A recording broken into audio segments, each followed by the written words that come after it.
Okay, good day, class. So, this is a recorded session. This is for your coverage for your first exam, which would tackle on photography in general, the principles of photography, and the historical background, including the personalities who have contributed to photography in general. So, let's start.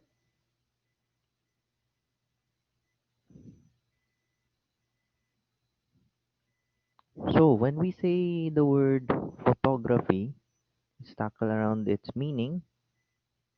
Photography is an art or science which deals with the reproduction of images. So, hindi lang ito para sa paggawa ng mga imahe, but it also tackles on the importance of having light or the action of light upon sensitized materials. So, what are the sensitized materials? These sensitized materials, commonly the film, aids in the creation of images which is reproduced onto them.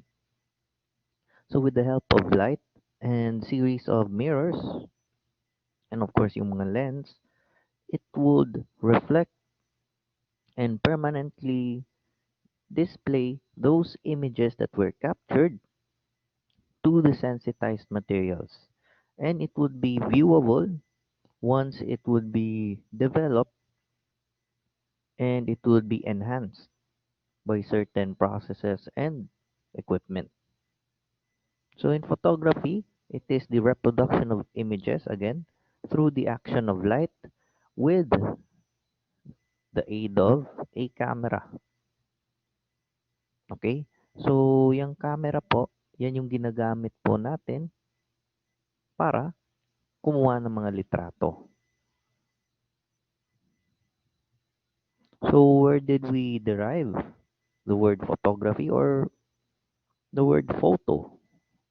So the word photography was derived from two Greek words, photos, yan, or phos, which means light, and graphia, which means writing.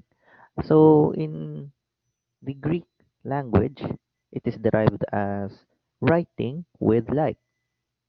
Yan. So dahil alam natin, as what I've said, that when we take photographs, we use the help of light. We could not create an image without light. So it's basically the origin of photography, writing with light in order to view what have you created, whether it's symbols, whether it's other images, or yung mga kuha, you need light. So again, photography is an art or science which deals with the reproduction of images through the action of light. So, ang photography, meron niyang different phases. Okay? It is not just the mechanical process, yung mismong pagkuha ng litrato, but after taking photographs, of course, with the action of light, we need those sensitized materials to be subdued into a chemical process. Yan yung commonly termed noon as yung developing the photograph. So yan yung chemical process. Or actually chemical processes kasi maraming kailangang pagdaanan na proseso in developing a certain sensitized material which had a reproduction of an image.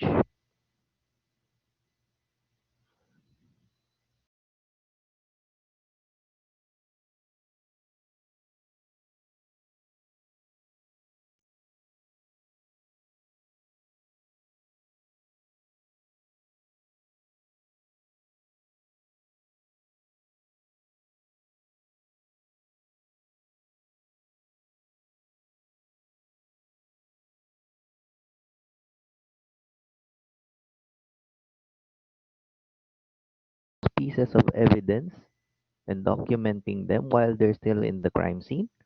or documenting them during the laboratory examinations for the purpose of law enforcement operations. And because photography involves certain used processes, and of course, with the help of techniques, it is both the art or science. Yan. So, for police photography is the art of science that deals with the study of principles of photography and its application to police work. So, it's generally with the help of law enforcement professionals.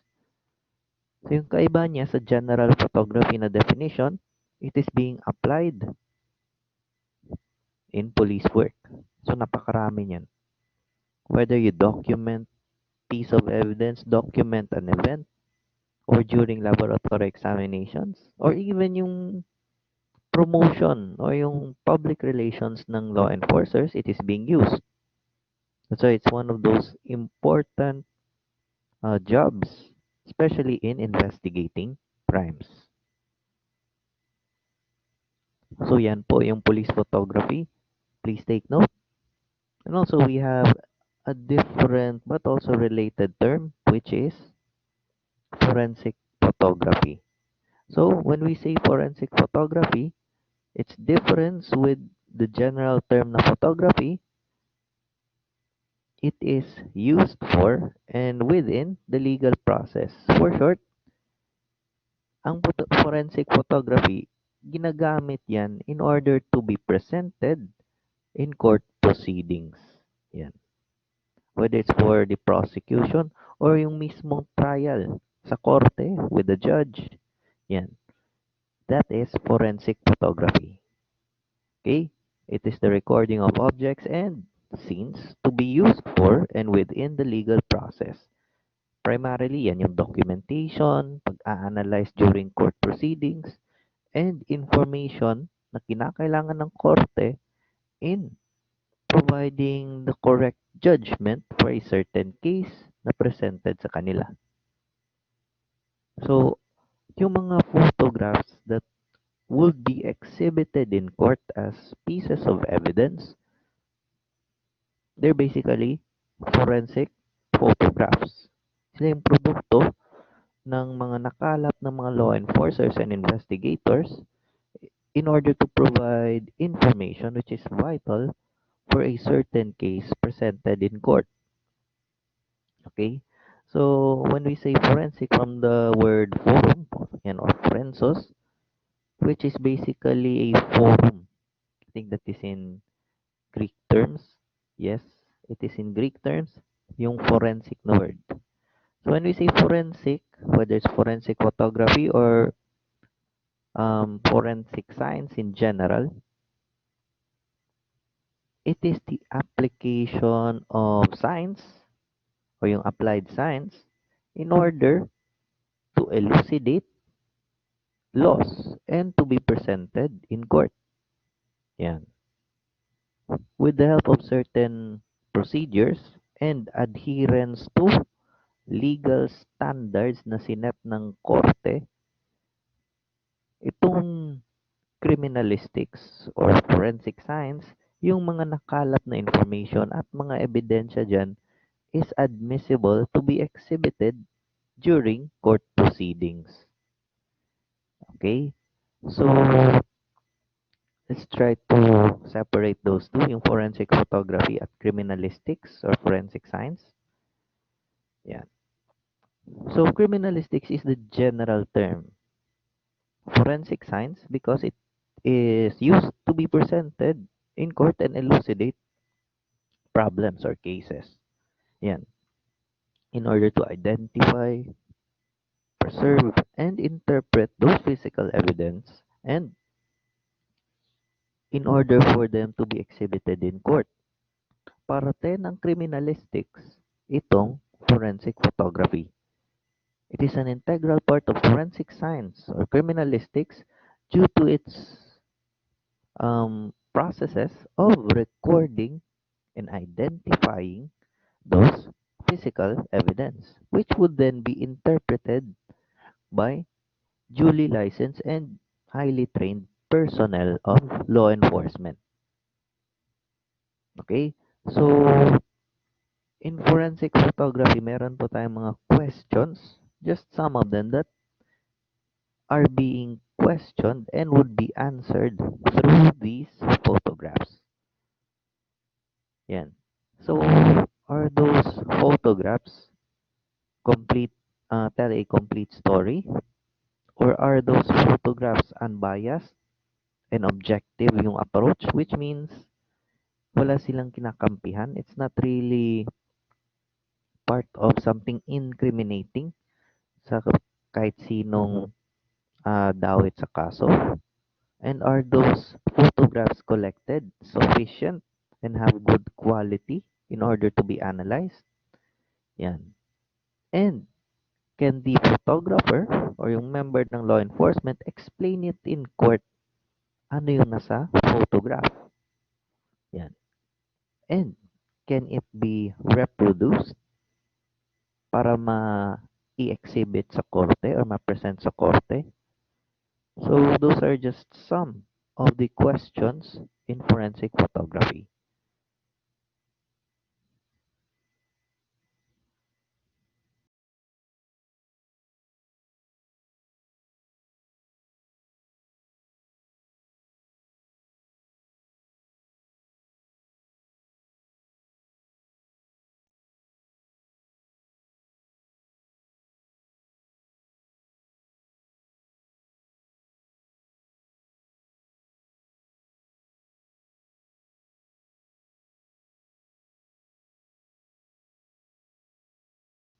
With its application to police work. So generally, police operations. Yung lahat ng operations nila involving recording an image or yung photography, yan yung police photography.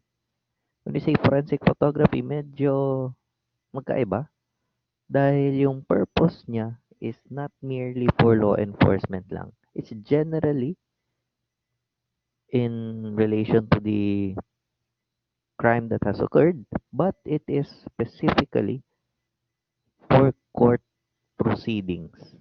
Yan. Yung mga nakalap sa crime scene and sa laboratory examination, once it is analyzed and interpreted, yan, and it will be presented in court as a piece of evidence kasi meron talaga mga ebidensya na hindi natin madadala sa korte. Ayan. So, for example, yung mismong lupa o yung mismong lugar na pinangyarihan ng krimen, you cannot bring the land itself. You cannot bring the site on court as well. So, you need a graphic representation of the crime scene. Or for short, yung perfect and um, unadulterated representation of the said crime. Of course, hindi mo naman madadala yung patay na katawan sa korte. It is not possible and it is also not hygienically allowed. So, kinakailangan mo ng representation, yung exact representation ng crime scene. And of course, the dead body, yung corpus delicti na tinatawag. Yan. So, in order for the judge to have the correct final judgment, he needs all pieces of evidence and the best pieces of evidence to be presented and exhibited in court in order to have a more clear and much more correct judgment of the case. Okay? So, let's proceed to the basic components of photography first before tayo mag-proceed sa history o yung historical background ng photography. So, here are the basic components of photography. Okay, so let's start with light. Again, yung sa definition of photography, di ba may nakalagay doon, in aid of light. So, of course, As we all know, light itself has been there even before the creation of man. Yeah, it was, as the Bible says, part of those first order sa yung creation ng God. It was mentioned in the days of creation at Genesis chapter 1 verses 1 to 3 that God has created, of course, light, so that people or the beings, human beings that he would create, the animals, could be able to see themselves. Yan. It is the most important component in photography. And then yung ibang mga elements, yan, as what you can see here, the two other elements and all other processes involved would rely on light because photography really is the action of light in creating and reproducing images. So yung camera, as you have tried in the past, kung walang ilaw or even if there is no light source, taking a clear and right image is unattainable. Hindi talaga magagawa because you would not see any color, you would not see anything because there is no light source. So that is the most important element, the most basic component of photography. Next is, of course, you have the mechanical components, yung equipment. Yan. Physical equipment na kinakailangan. You need a camera. And of course, yung camera, meron yung mga subcomponents. First is yung lens, 'di ba? Different lens is required for different um, subjects and also for different speeds. Yan. It also includes also yung different distance ng subject na gusto nyong kunan. 'Di ba? Merong mga lens na masyadong mahaba. Meron din mga lens na medyo maliliit yung kuha for micro photography. And not just that, aside from the lens, parte din ng basic component ng camera is yung camera body or yung light tight box. Again, aside from the lens, we also need the camera body or yung tinatawag na light tight box. Even if you have a lens, even if you have all the mechanisms, pero yung camera mo nakakalusot sa loob yung ilaw at nakakalabas, then you would not produce a proper and clear image. Yan. So, yung mechanism ng isang camera is that it allows light to enter on that light tight box and yung light doon would retain itself. Hindi siya lulusot or walang other na butas. In order for the camera to have the correct amount of lighting to adapt for the image that is being created. It is one of the most important components, yan, after light, because it is also necessary to produce an image onto the sensitized material. Yan. Parte din ng equipment ng camera is yung sensitized material, yung tinatawag na film. But nowadays, with the advancement in digital technology, slowly, if not most ng mga cameras na binibenta ngayon are mainly digital. Yan. It was made possible itong mga equipments because of the creation of what we call the portable camera. Yan. Originally, it's the camera obscura, which we will discuss by later. Yan. So itong camera, it has the ability to zoom in, as you all know, and zoom out in order to focus more or to make it blurred out.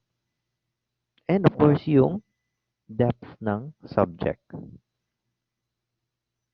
The next component, and the next element, the chemical process. Yan. It mainly involves the processes onto the sensitized material. Of course, we have light, we have the camera, yung equipment, we have a subject, di ba? Kukuha tayo ng mga litrato or ng mga larawan, but the thing is, wala tayong major focus or wala tayong target na subject. So, we also need a subject. But after taking a photograph, of course, may equipment ka na, you need to produce an image, which nung panahon is on a photo paper. So, that is called the development of photographs.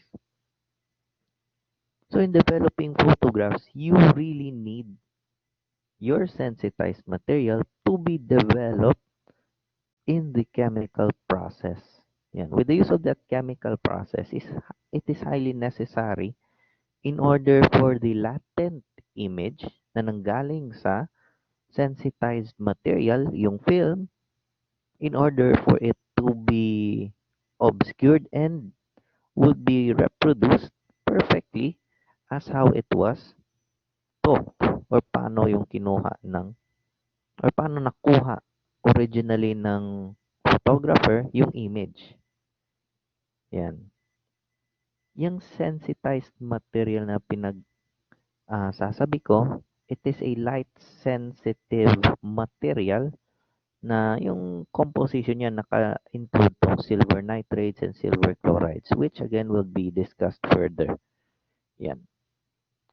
So once ang light pumasok sa camera at yung image through series of mirrors from the lens down to the camera body, magre-reflect yan papunta sa sensitized material which is sensitive to light.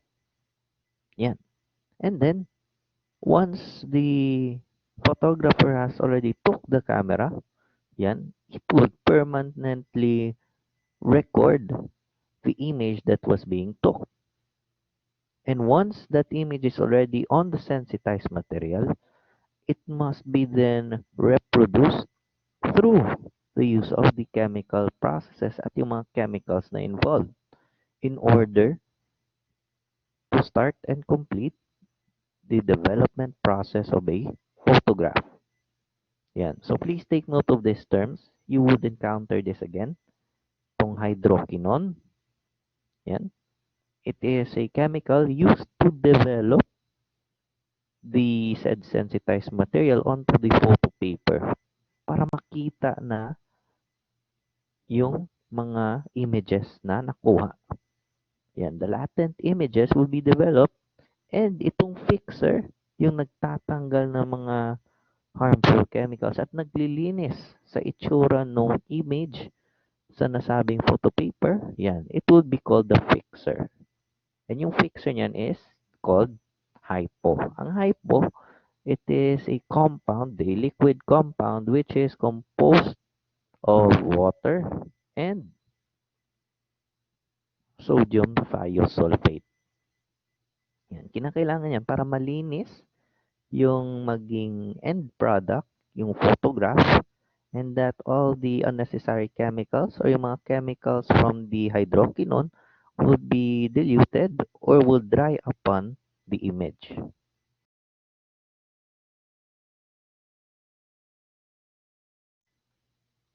So before we proceed to the next discussion, if you have questions, I just remind you that you can put it on the forum. Yan, nasa pinakababa na portion sa inyong ULOA. Yan.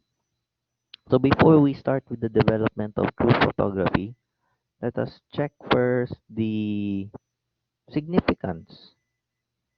Yan, significance of photography.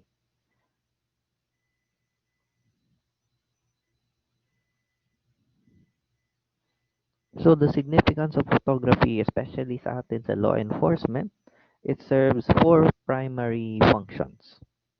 First, as a means of identification. For example, may nangyaring krimen, may namatay.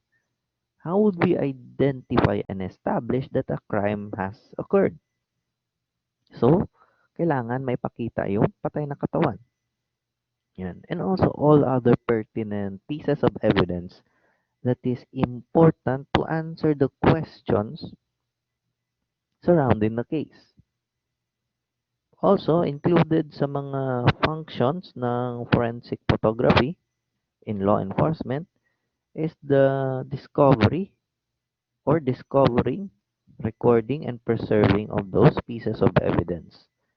How would we preserve those evidence in order for them to give us clues on what to do next in the investigation and also to guide and give a clear perspective sa judge when those pieces of evidence would be exhibited in court.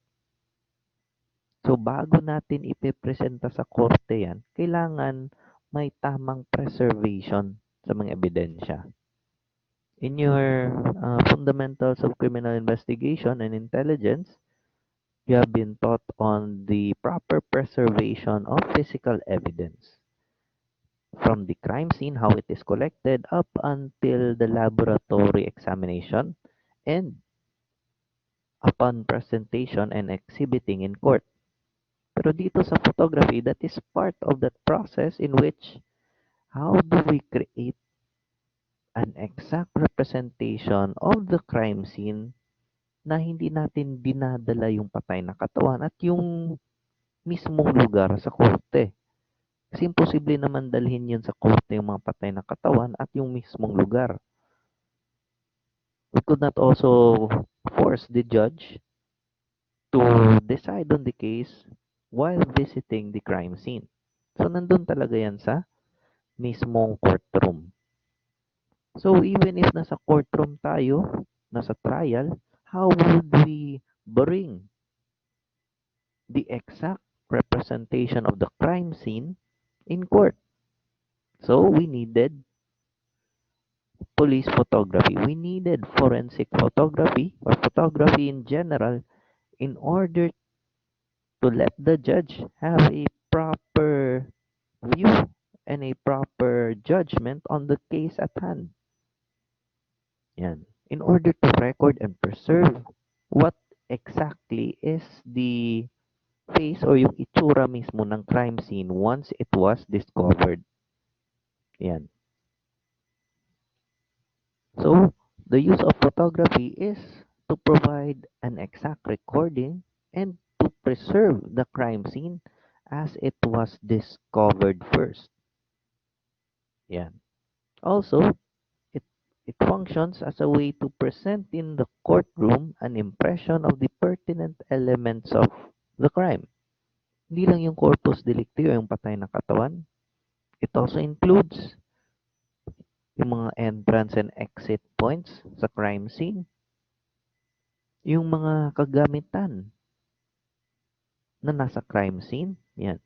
All other clues such as footprints, blood stains, yan. Yung mismong lugar ng pinangyarihan, the positioning of the body, yung mga wounds ng victim, yan. And of course, yung mismong mga ebidensya na nagli-link sa mismong perpetrator. Malay natin may iniwan siyang mga weapons nearby or meron siyang iniwan mismong weapon sa crime scene kasi nagmamadali siyang tumakas. Yan. All of those need to be recorded exactly as how it was discovered in order for it to be presented in court and be used further in the solution of the case or in the trial of the case. Malay natin, mas madadagdagan pa yung kaso or yung kanyang sentensya if there are other aggravating circumstances that will be established due to the point na may mga ebidensyang nakita at na-record with the use of photography. And also, photography in our field serves also as a training equipment, yan, or a training material and for the use of public relations. We used it as a medium in order for the public to know and to see how police programs are working for them. Parte din ng trabaho ng photography, especially in law enforcement, is to document all the activities of the police officers from training up until to operations, up until sa promotions and retirement. Pati na yung iba't ibang mga trainings within. Yan. That's why may makikita kayo mga police officers, kung merong nangyari, they would take a photograph, whether it's on their smartphones or mismong camera ng SOCO team. Because they would use it as a medium for their own different reports. Kung sa public relations naman, makikita niyo yung mga pages sa Facebook, pati na rin sa ibang social media accounts ng kapulisan na pinapakita nila na ito yung programa ng kapulisan, ito yung ginagawa ng kapulisan at makikita ng tao anong ginagawa ng kapulisan. Yan. In reality, yung iba dyan medyo scripted. But even though if it is scripted, it's still part of public relations. Yan. It would gather attention to the public that there are police units and police officers that are doing their duty for the public. Also in training, ginagamit rin yan, just like what we do here sa undergrad or even sa college. Even before you would soon be law enforcers or would have a job, we use photographs or representations of is what is the exact training that you will receive sa training school. So we use PowerPoints with pictures. Yan. And of course, they were taken as a representation of what you might encounter in training and soon after in real life situations. So that is part of the primary functions of photography in law enforcement.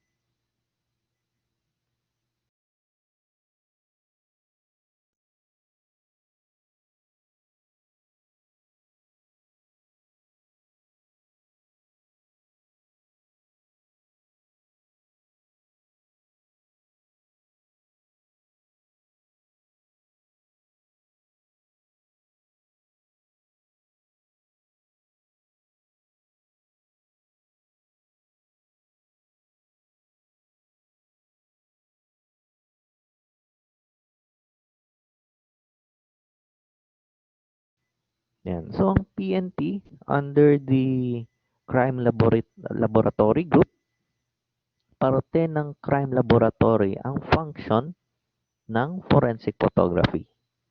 Under the crime laboratory, meron tayong forensic photography division kung saan, as the namesake goes,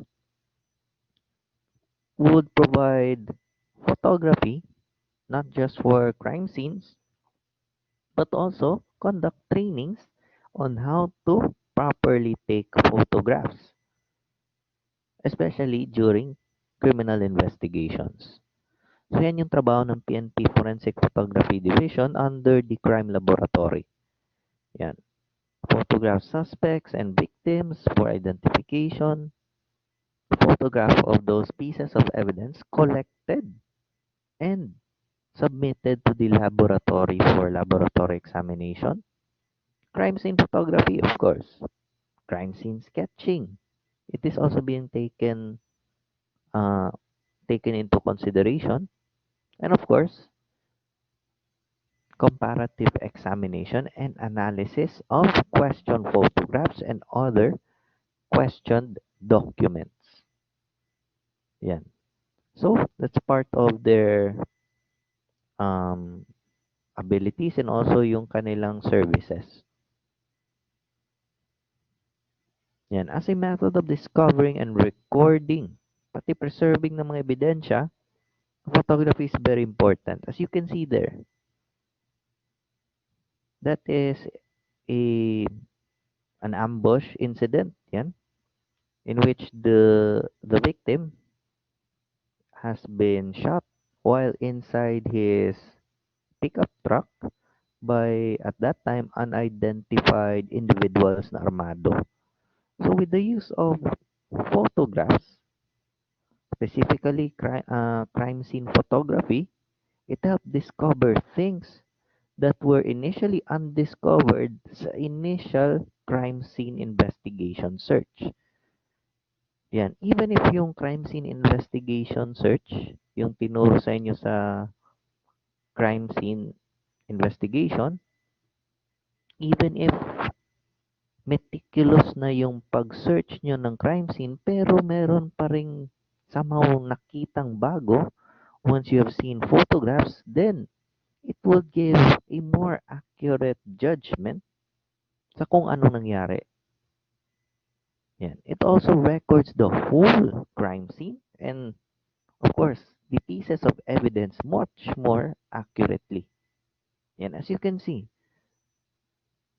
meron ditong mga basag na portion ng salamin. Of course, that is indicative of the direction of the bullet.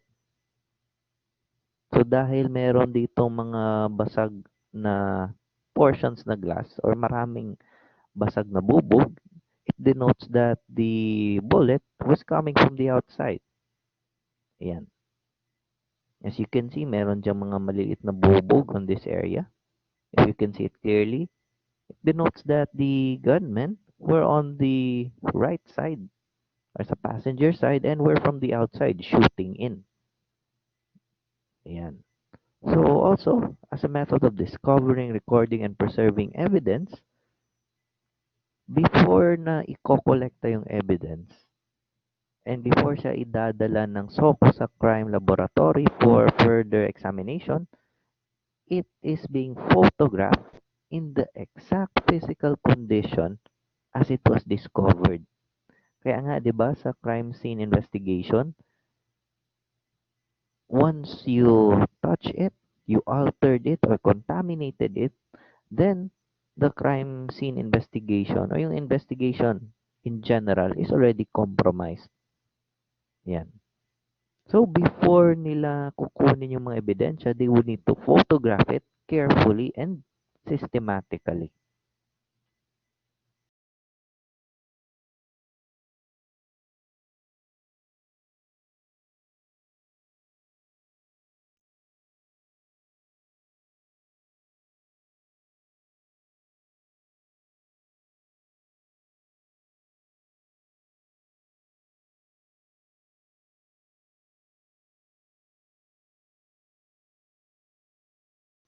In order to help the investigator and yung prosecution in supporting their case. And also, it helps the trial judge to have a more accurate knowledge and proper final judgment of the crime that was or that has occurred.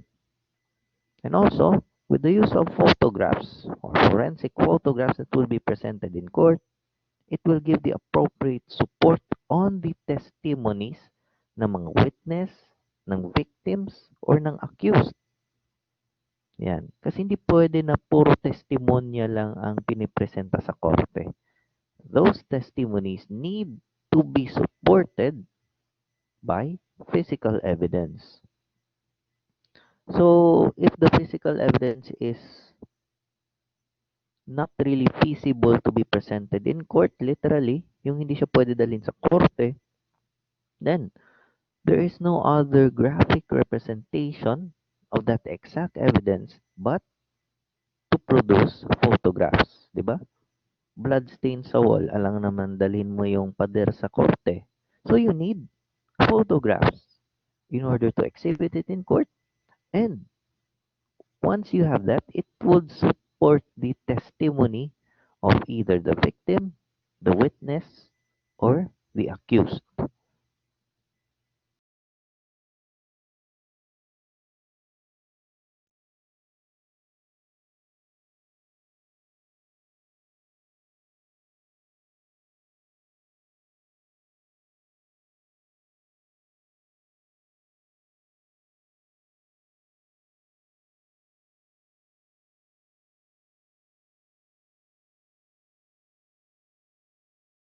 mga special events, yan, pagmando sa traffic, or yung kagaya ngayon, yung pag-control sa mga tao when there are certain events such as gatherings, yan, mga riot, mga rally, and or even yung mga simple programs ng kapulisan, just like feeding programs, yung mga information drives ng kapulisan, all of those are needed to be recorded and will be reported to higher headquarters.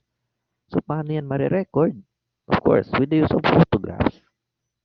Ayan, as you can see there, that's just the basic example for a peaceful gathering. Yan, peaceful gathering of people na parte rin ng police operation still needs to be recorded. Yan, public relations medium para yung somewhat ipabango yung kapulisan.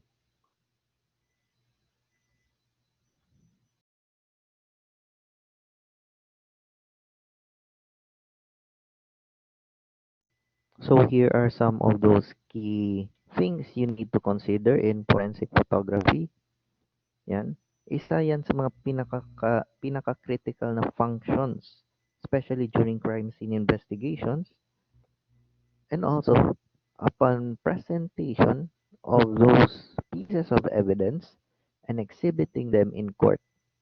Because once you have properly taken na photographs, it could really aid in determination of the truth, respecting the matter of fact, which is yung existence ng isang krimen or violation of law. How can we prove in court that a certain law was violated and that a certain individual or individuals were victimized?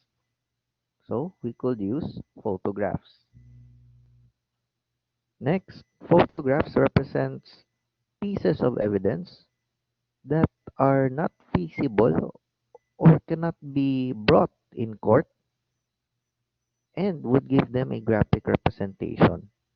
Yan, di ba? Yung kagaya ng example ko dito, for example, nangyari yung krimen sa mga liblib na lugar. May pinatay sa kabundukan.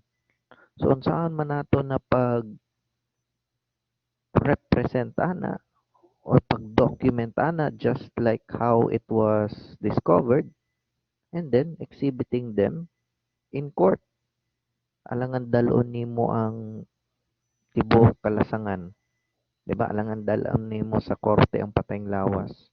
So, you need to use photography in order to represent the whole crime scene as it was discovered and to give the judge a more clear understanding of the crime. Yan. Kasi connected yan siya dito. Evidence that cannot be brought inside the courtroom can be presented by the use of photographs. And that those photographs must be taken clearly and accurately in order to give a more accurate and clear representation of the crime. Yan. For example, may mga ebidensya na sobrang dami or sobrang bigat. So, it will take a lot of people and it would somehow waste time during court proceedings para dalhin lahat yan. For example, carnapping. Dadalhin mo yung sasakyan sa korte? No. They are too bulky and it would take a lot of time and people to bring that in court. So, how would you establish that a crime occurred and that there are victims and that the accused has committed a certain crime? For example, carnapping.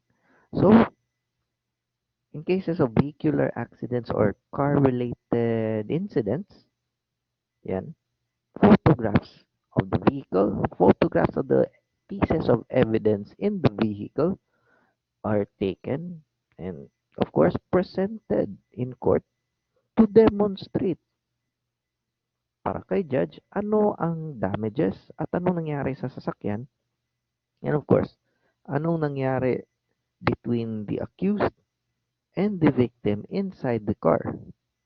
So, yan yung gamit ng photography in law enforcement. And also, once it is presented in court, it becomes forensic photography.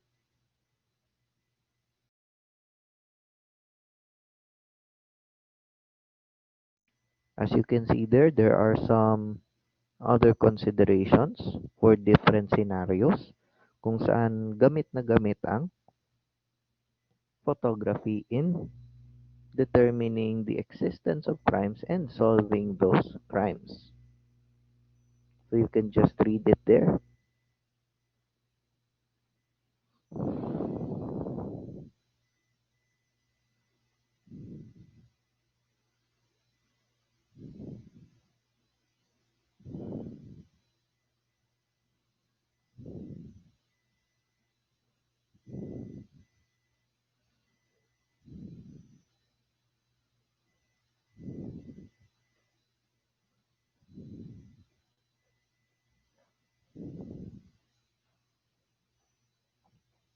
Okay, so let's proceed. Yan. Those are also some of those na considerations and mga events, especially when it is presented in court.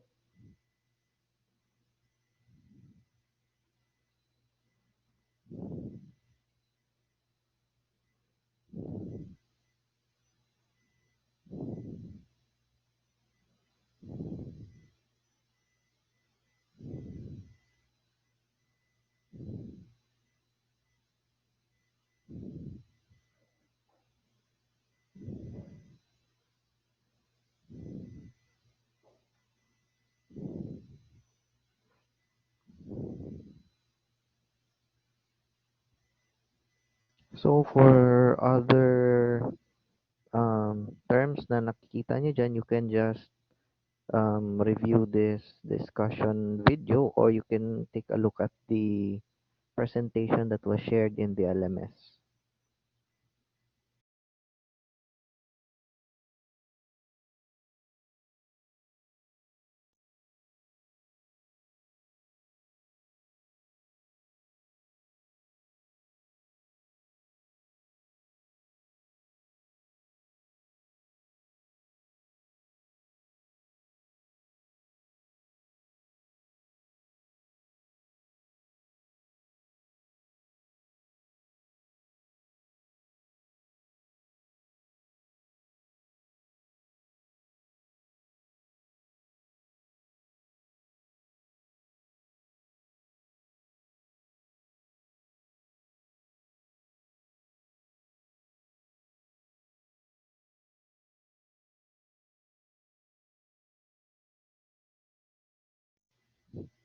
Okay, so let's discuss on the development of true photography. So, itong photography was started around the year 1000, yan, or 1000 BC if I'm not mistaken.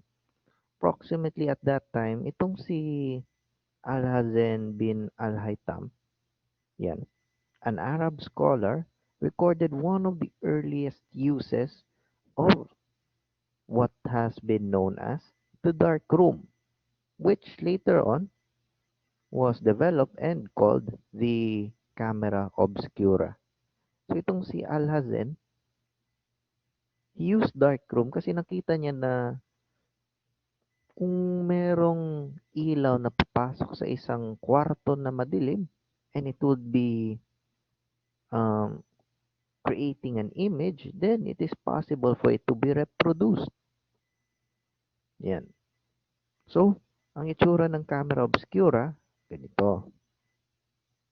So, the word camera obscura, yan, originated from the Latin word room or chamber. Yan. 'Di ba? From the Middle English word obscure which means dark or has little or no illumination. Yan. So nandito yung nakikita natin, that is the direction of those light waves. Yan, kung saan papasok yan siya dyan sa isang maliit na tinatawag na pinhole, yan, in which dyan lulusot yung image coming from the outside. Okay, and then it will direct itself through different mirrors and of course may certain medium dyan na kung saan magbabounce back yung light waves or yung light rays, and then it would create an image that can be seen on top. So again, yung inventor ng camera obscura, si Al Hassan bin Al-Haytham.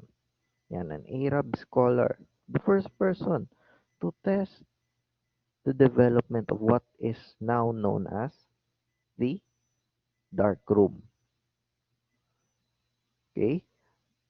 So also, after his discovery, no, pwede palang maka-reproduce ng image with the use of darkroom in a certain box na light tight, yung camera obscura. Soon after, around 700 years later, si Johann Heinrich Schulz discovered that light changes the nature of chemical substances.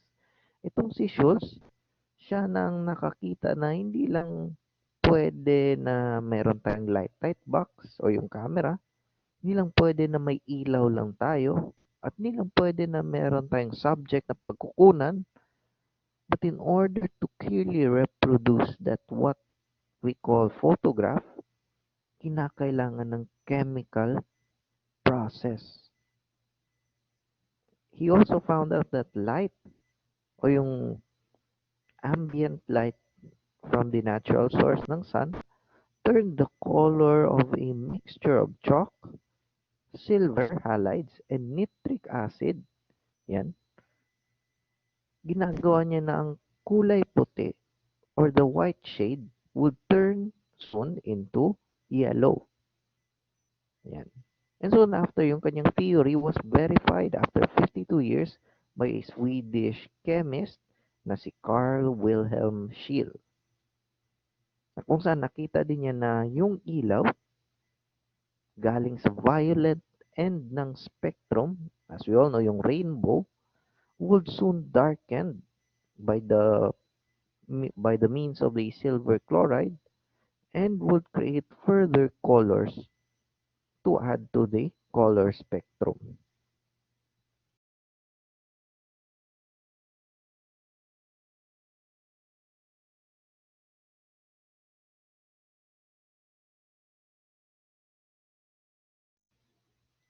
So, please take note, as you can see there, noong 1839, considered as the true birth year of photography, kung saan nung panahon na yon, si Louis Jacques Mandy Daguerre or si Daguerre made a public demonstration in Paris of what has been known as the daguerreotype, together with Joseph Nicephore Niepce.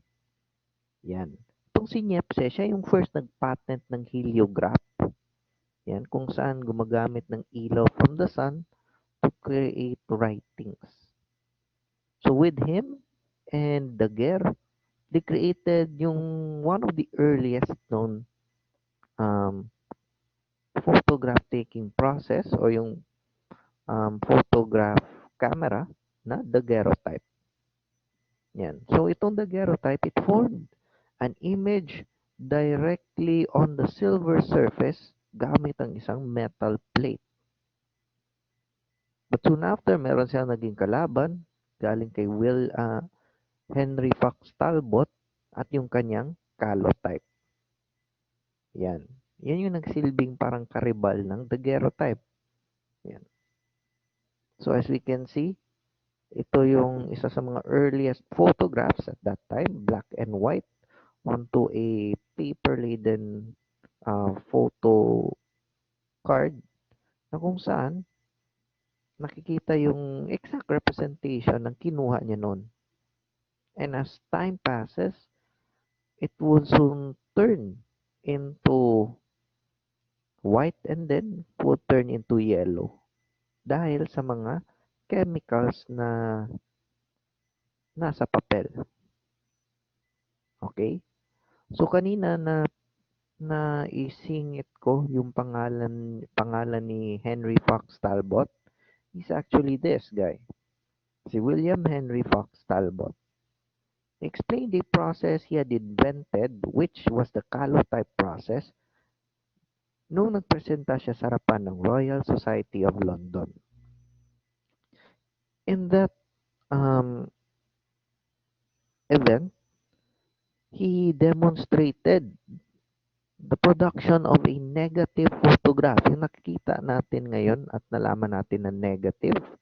I think you're familiar with that term. He was the first person to demonstrate the production of that negative photograph using a paper which is sensitized or mas naging sensitive sa ilaw when it was coated by silver chloride at yung egg white. Yan. Iba yung puti ng itlog. Yan. So, he somehow coated that sensitized paper with silver chloride at ng egg white in order to use it as a photo paper or a paper in which dun maimprinta yung kinuna niya na photograph. So yan yung picture na kinuha niya. He took a picture of certain individuals who are trying also to create a photograph.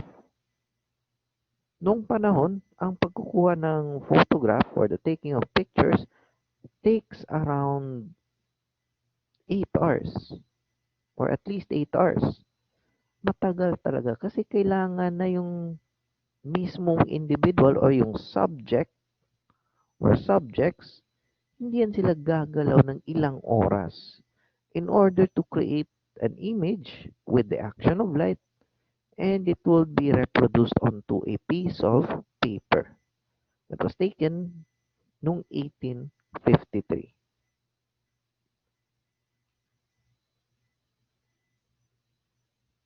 So yan, it is world's oldest, one of the world's oldest known photographs.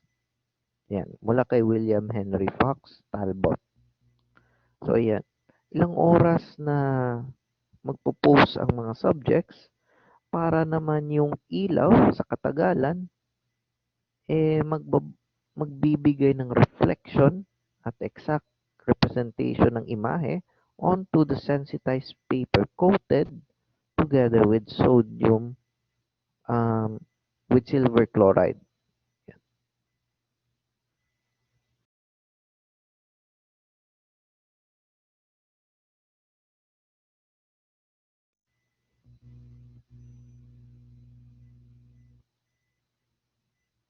So, let's proceed next.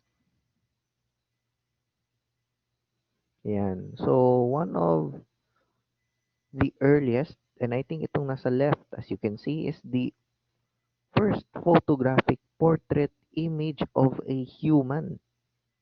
Yan. So, itong self-portrait dito sa left side ninyo, self-portrait ni Robert Cornelius, which was done in October or November of 1839 with the use of a daguerreotype. Ito yung pinakaunang nagsilbing selfie sa kasaysayan. This self-portrait is the first photographic portrait image of a human being. Yan. Sa likod ng papel na yan or sa likod ng photograph na yan, nakalagay at naisulat na it is the first light picture ever taken. Yan, noong 1839. As years passed, napapansin nyo, mas umiitim yung sides. And then yung buong image is somehow getting to the shade of yellow and brown. Yan. So yan yung naging epekto ng silver chlorides. On your right side is a photograph naman with the use of a calotype o yung calotyping process. Ang bida dyan, si Frederick Langenheim. Yan. 10 years later after ni Robert Cornelius. Yan. So, sa likod din ng papel na yan, and also sa ilalim, as you can see here, yan, nakalagay yung proseso na paano kinuha yan. Yung talbotype. Okay? Calotype, talbotype is just the same. Both created by William Henry Fox Talbot.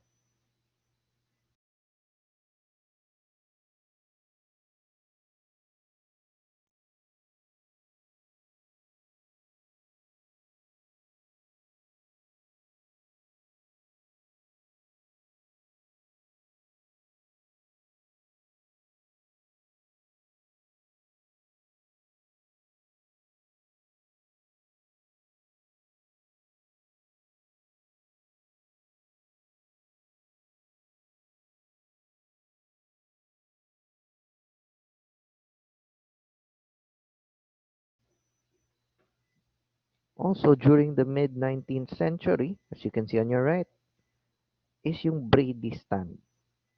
Yan. As you can see sa left side ng photo na ito, dito, kikita mo dyan yung portrait model. Yan. Dahil nung panahon, masyadong matagal kunan ang photograph, it would take hours.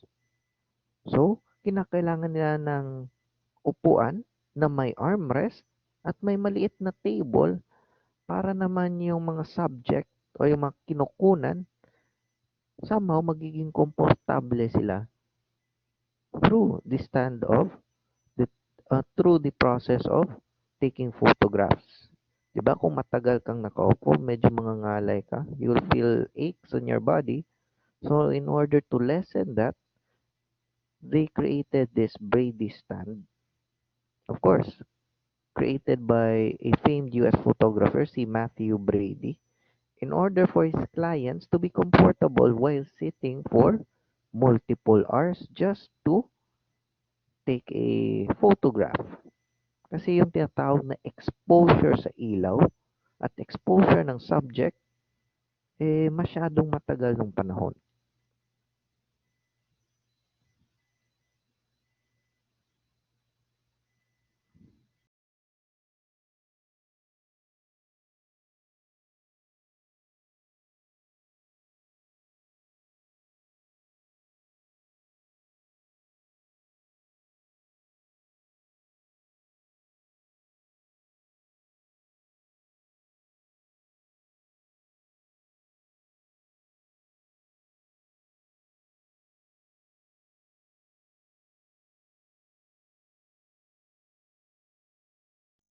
So let's take a look at others also. Yan, ulitin natin. Ayan. So before pa nung 1839 or even before 10,000 BC, around 30,000 years ago, yan, itong mga ginuhit nung Upper Paleolithic period was considered as the earliest creation of a pictorial recording kung saan may mga drawings ng mga animals such as yung mga hippopotamus and other kinds of bulls in order to depict hunting by ancient people during that time. Yan. And also ginawa nila yan, nag-draw sila ng mga images in order to be used for the religious ceremonies. Yan, in order na magkaroon sa ng bountiful hunting nung ancient period. Yung tinatawag na imaging, yan, or creating an image was done by the camera obscura. Yung sinabi ko, the first pinhole camera, characterized by a pinhole, yung hinighlight ko kanina. So itong camera obscura around the year 10,000 BC, specifically 1038 BC, yan, yan yung most likely creation ng taking of image.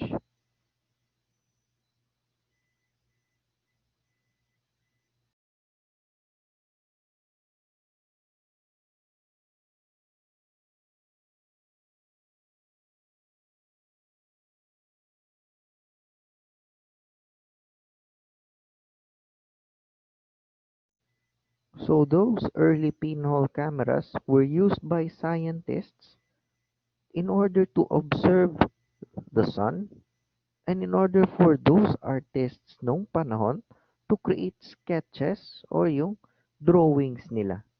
Yan, with the aid of light. So other individuals that were also credited to be one of the first individuals to describe the camera obscura, si Roger Bacon, yan, noong 1267 at si Leonardo da Vinci around 200 years later.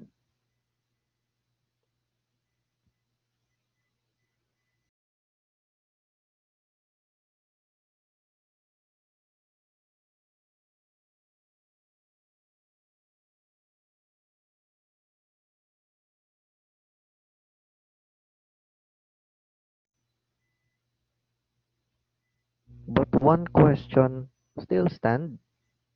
Who was the first person to coin the word or nang unang taong nagsabi ng salitang photography? Who's the first person who have coined the word photography? Who is the first person to make it a bit more recognized sa human society? So, the first person to coin the word photography, yan, si Jean Helot. Yan. He was reported to have used a photographic process to make secret writings visible. Yan. Gamit ang ilaw. Yan. Soon after, itong si Thomas Hedgewood made the first known attempt to use a photographic process to take a photograph with the use of camera obscura.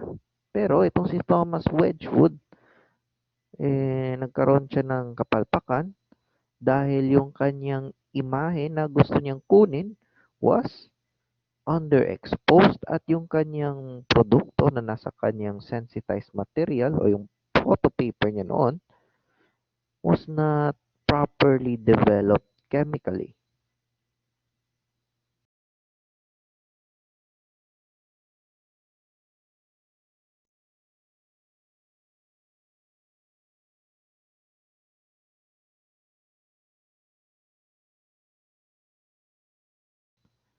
Sa YouTube channel and also sa LMS.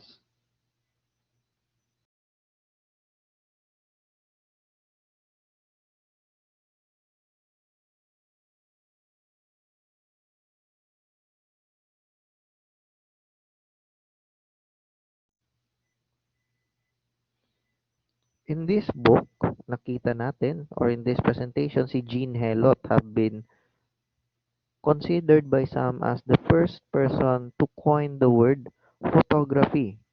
Pero, it was actually John Herschel. Yan. By 1856, John Herschel first coined the word photography. Yan. Photography came from the Latin words phos, which means light, or and graphia. Yan. Which phos which means light and graphia which means right. Yan. And also, yung contribution din ni Sir John Herschel was the use of yung sodium thiosulfate, yung tinatawag na fixer. Okay? Before that, here are some individuals with key contributions sa photography. Starting with Abel Nies de San Victor. Yan. Introduced a process of negative on glass using albumen. Yung egg white, yung puti ng itlog, ginagamit din yan sa pagluluto, but also they have seen that it could use as a binder or yung nagdidikit ng mga different components towards the paper or yung photo paper. Yan. Sunod si Louis Desert Blancard. Yan. Introduce a printing paper coated with albumen, again yung egg white, to achieve a glossy surface. Yan, o yung medyo sinaw. Yan, he added that from the contribution ni Abel San Victor.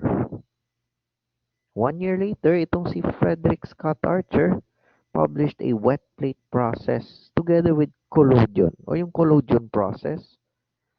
Yung collodion, it is a viscous liquid, yung sticky liquid na madaling nagda-dry sa isang transparent film. Yan yung nagsilbing replacement. It's somehow jelly-like, and of course, it is much better compared to the use of albumin or yung egg white. And soon after, yung collodion, it was improved, and by 1885, gelatin emulsion na ang ginagamit para sa printing paper, not just to make it glossy or sinaw.